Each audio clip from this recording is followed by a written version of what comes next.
Esther, je suis un peu enrhumée, alors oui, je peux plus faire les audios comme avant, parce que j'ai changé de téléphone, donc là c'est un peu la débrouillardise, et puis voilà. L'essentiel, j'espère, pour vous aussi, c'est d'avoir tout simplement le message. Alors que le Seigneur vous aide à pouvoir recevoir ce message dans son Esprit Saint, que le Seigneur Jésus-Christ vous bénisse et sanctifie ce message et le publie également. Alors, j'ai eu ce partage il y a quelques persécutions de l'Église qui marquent un tournant majeur dans l'avènement de notre Seigneur Jésus-Christ. Comme vous savez, son avènement est décrit dans Daniel 12, dans Matthieu 24, dans Apocalypse bien sûr, dans les différentes épîtres également, dans Thessaloniciens, etc. Dans Marc, Luc, aussi les évangiles. Voilà, Matthieu, Marc, Luc et tout. Et l'apôtre Pierre nous décrit ce jour du Seigneur comme un jour aussi, mais aussi dans l'Ancien Testament, hein, Ésaïe, Ézéchiel, Michée, Osée, enfin, il y a pas mal. Et même Job, hein, qui décrivent les derniers jours et qui décrivent aussi pour d'autres précisément le jour du Seigneur.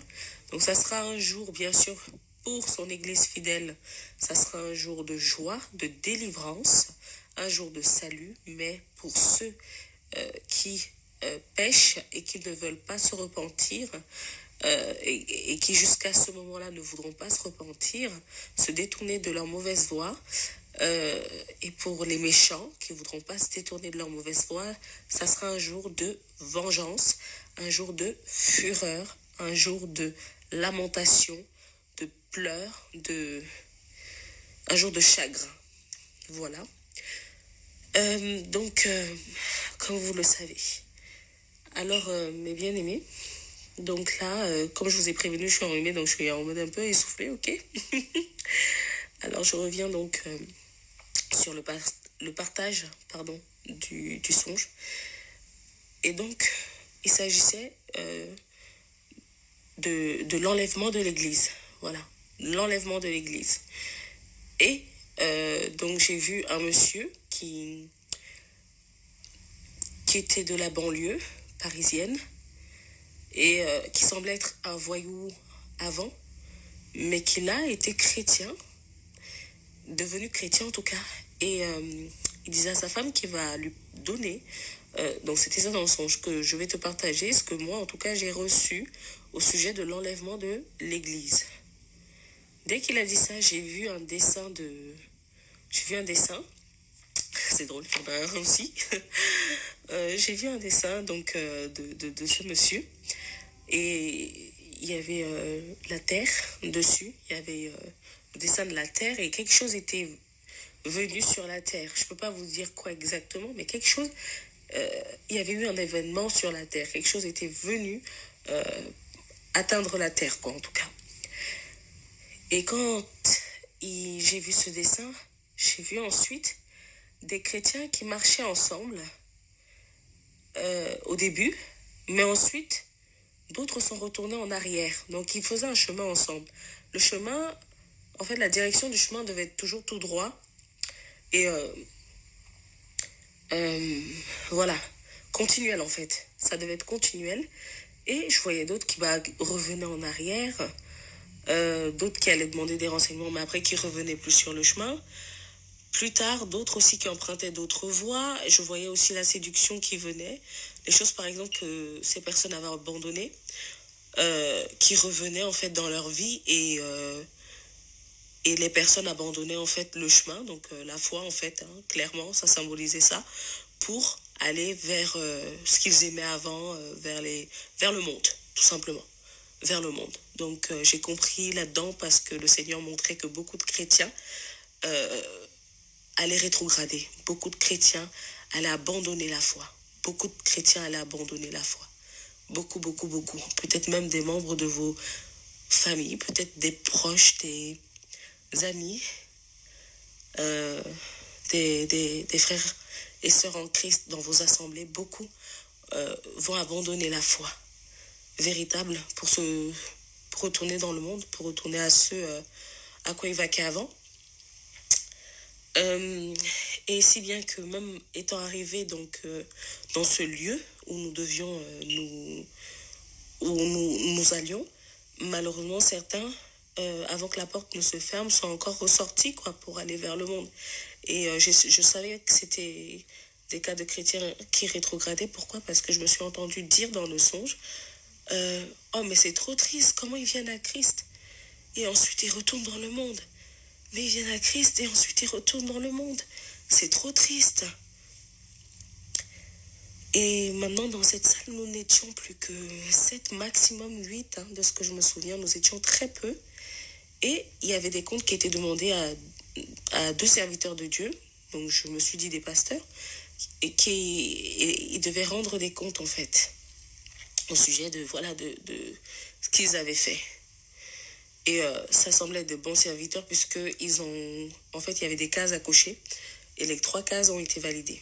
Bon, il faut savoir que j'ai vu comme une sorte de milice ou une armée qui traquait les chrétiens, qui les traquait et qui est venue pour entrer de force, donc qui est venue vraiment basculer, ouvrir de force la porte, là où on était, pour pouvoir vraiment... pour traquer les chrétiens, pour pouvoir faire du mal aux chrétiens, quoi, tout simplement. Et c'était comme une sorte d'armée spéciale, je sais pas, anti-chrétien ou quoi. Et ça faisait que beaucoup de chrétiens, donc avant, étaient surpris d'un tel niveau de persécution, étaient vraiment surpris d'un tel niveau.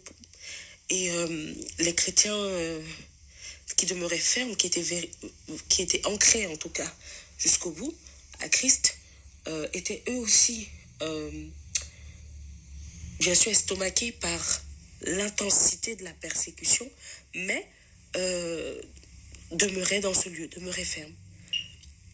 Mais ils étaient vraiment, on était estomaqués. Et puis, j'ai vu, donc quand la porte s'est ouverte, quand ils ont donc cassé la porte, j'ai vu le feu partout. Donc la terre, elle était en feu, quoi. J'ai vu du feu partout. Quand le Seigneur, par l'apôtre Pierre, annonce le fait que les éléments seront embrasés, que la terre va brûler, que les cieux seront ébranlés, c'est pas la blague. C'était vraiment, la terre, elle était méconnaissable. Méconnaissable. Donc c'était juste, limite surprise sur surprise. Et donc c'est ensuite maintenant qu'on verra le Fils de l'homme paraître sur des nuées. Donc bien aimé, il faut savoir que l'Église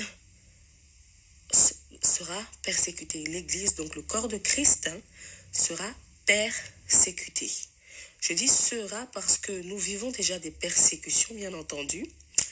Maintenant, on n'a pas encore connu cette grande, grande détresse. Nos frères et sœurs la connaissent dans les endroits où vraiment c'est très hostile à l'évangile, les endroits tels que par exemple la Corée du Nord, en numéro 1, dans l'index mondial de persécution, la connaissent aussi de plus en plus maintenant aussi en Afrique, en Inde, voilà, Moyen-Orient. Maintenant, ça va aussi, ça va nous toucher nous aussi, ok? Et ça nous touche déjà avec les persécutions, déjà les attaques qu'on peut vivre quotidiennement en tant que chrétien, les attaques, le combat spirituel contre l'ennemi. Et ça va s'intensifier aussi au niveau physique, puisque le Seigneur a bien montré que voilà, on était traqués, on ne savait pas qu'on était autant traqués, mais en fait on était vraiment traqués.